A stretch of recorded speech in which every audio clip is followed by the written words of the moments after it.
When someone you know does the wrong thing, what do you tend to do about that? Anything at all? Are you somebody who will want to take action, maybe have a quiet word to them, or are you an avoider? Rather not get involved, rather not say anything, just see what happens, let life sort itself out. It's a funny thing because once upon a time there were much clearer rules about what was right and what was wrong, it seems to me. You might still think that they're pretty clear, but a lot of people don't. If we look at what's happening in the world today, if you mention the word sin, for example, who knows what a sin is anymore? And the passage that we're looking at this coming Sunday, Matthew chapter 18, beginning at, I think it's verse 15 through to 20, the first line is, if your brother sins.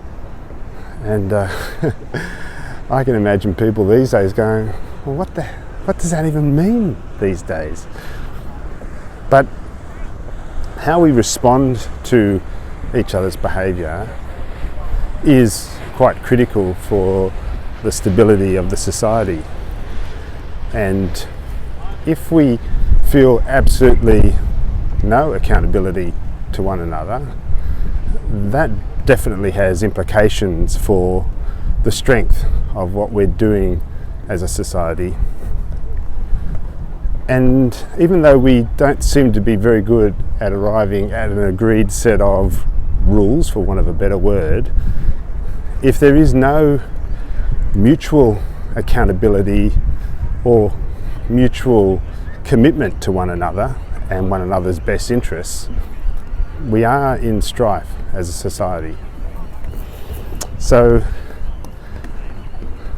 when Jesus starts talking about accountability in the church, he's not looking at trying to get people to subscribe to a bunch of rules 100% or anything like that. He's really trying to encourage people to be accountable to each other, to care about each other, and help them realise that how they behave with each other really does matter. That number as well. So when your brother sins, what are you going to do? How are you going to work out whether it is a sin or not?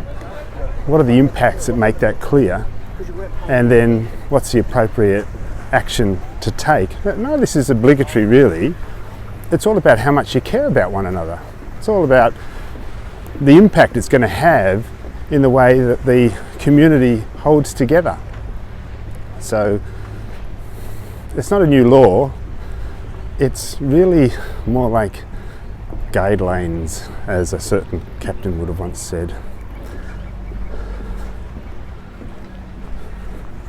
So I want to encourage you to read the passage in Matthew chapter 18, verses 15 to 20.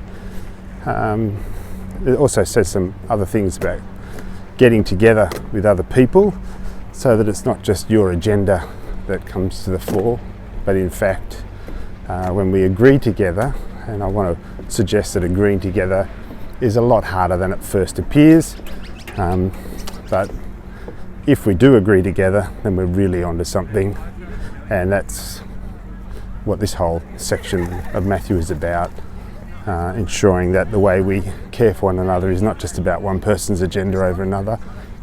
It's about what is the common good, and not in a way that's about politics, but about care. So if you can join us on Zoom Church, do. If you want to watch in later on Facebook Live, do that as well, or instead. And if there's anything we can do to help you in that conversation, get in touch. Cheers.